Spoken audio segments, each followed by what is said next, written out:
Bienvenue sur Tiny School. Donc aujourd'hui, on va corriger les exercices de la partie passage entre les dérivés d'acide. Donc je vous rappelle, les dérivés d'acide, ce sont l'amide, l'ester, donc l'anhydride acide et le chlorure d'acide.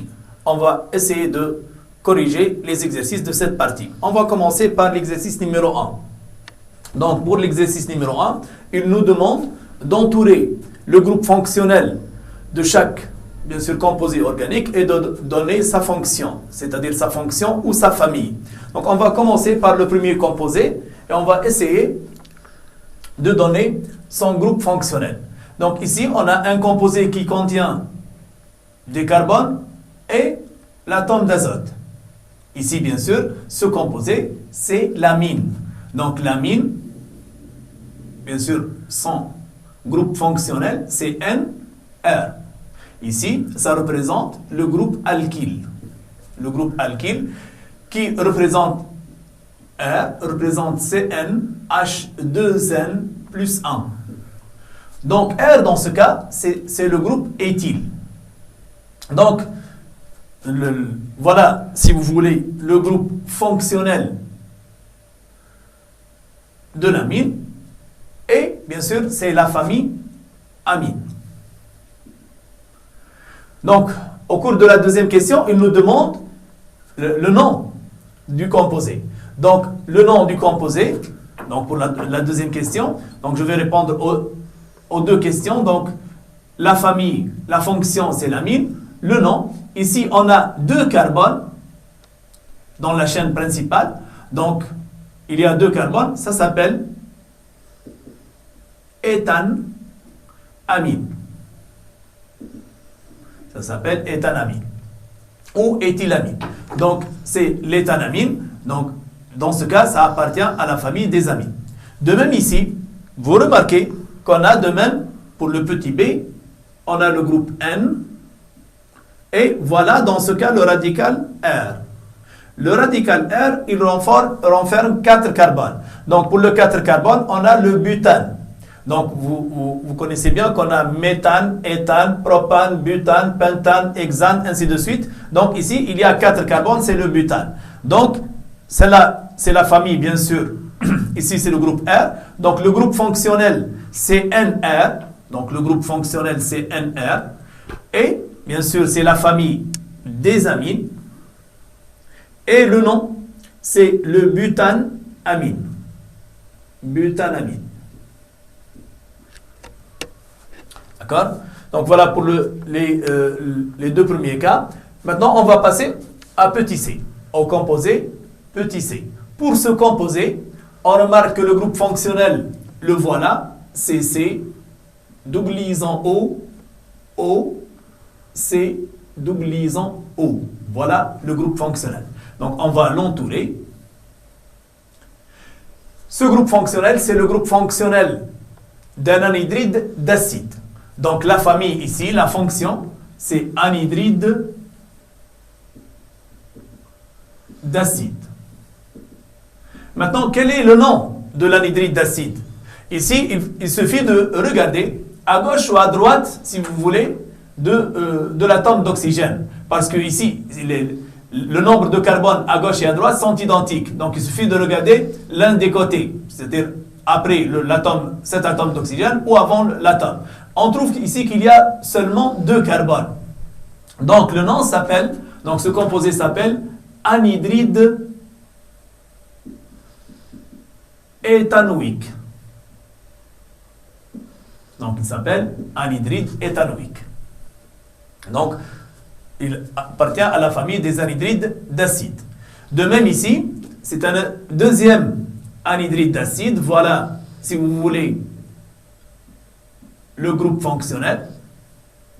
Mais maintenant, si on regarde à droite de l'oxygène, on trouve 3 atomes de carbone. Donc pour le programme du bac, le nombre de carbone à gauche et à droite de l'oxygène sont identiques. Donc pour nous, au bac, on a le nombre de carbone à droite et à gauche sont identiques. Donc il suffit de regarder à droite. Je trouve 3 carbones. Donc celui-là, la famille, c'est anhydride d'acide, mais le nom, il s'appelle anhydride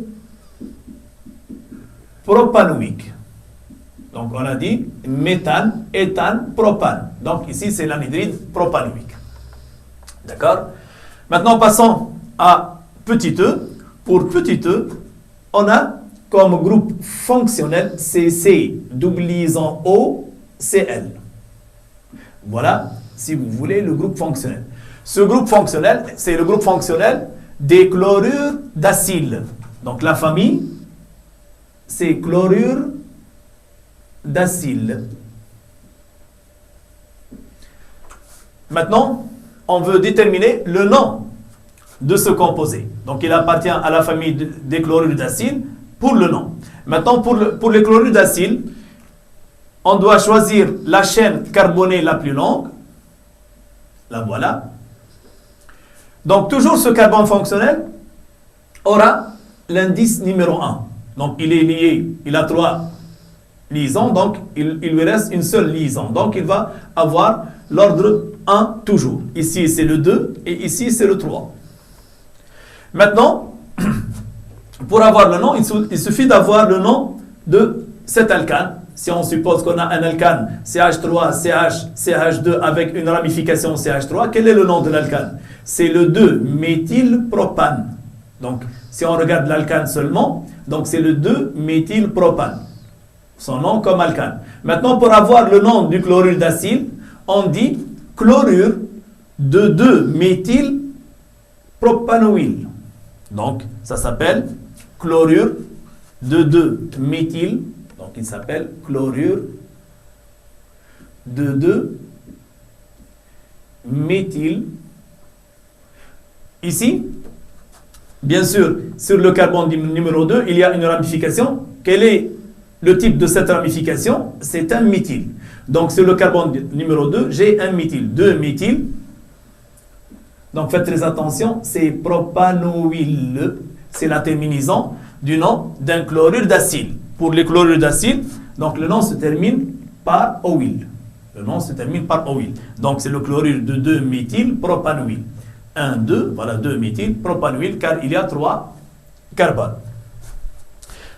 Passons maintenant au composé F et essayons d'entourer le groupe fonctionnel. Donc, le groupe fonctionnel CC, doublisant O, N. Voilà le groupe fonctionnel, si vous voulez. Celui-là, c'est le groupe fonctionnel d'un amide. Donc, ce composé appartient à la famille des amides. Si on regarde ce composé, on trouve que l'un des atomes d'hydrogène liés à l'atome d'azote est remplacé par un groupe méthyle.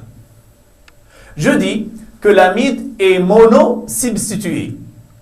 C'est-à-dire, un atome d'hydrogène de l'atome d'azote est remplacé par CH3. Je dis que l'amide est monosubstitué. Donc, je dois indiquer tout d'abord la substitution, puis le nom de l'amide comme s'il était non substitué. Donc, l'amide, s'il était non substitué, sa chaîne principale renferme 2 carbones. De même pour l'amide comme le chlorure d'acyle, le carbone fonctionnel a l'indice 1, toujours. Parce qu'il a 3 liaisons, donc il lui reste une seule liaison, donc il va occuper toujours la position d'indice 1. Et ici 2. C'est-à-dire la chaîne principale renferme 2 carbones. Maintenant, si on n'a pas de substitution, donc l'amide s'appelle éthanamide. Si on n'a pas de substitution, il s'appelle éthanamide parce qu'on a 2 carbones. Seulement 2 carbones, c'est l'éthanamide. Maintenant, étant donné qu'on a une substitution, je dois mentionner la substitution, puis le nom de l'amide comme si il n'est pas substitué. Donc, dans ce cas, le nom s'appelle, donc le nom de l'amide s'appelle N-méthyl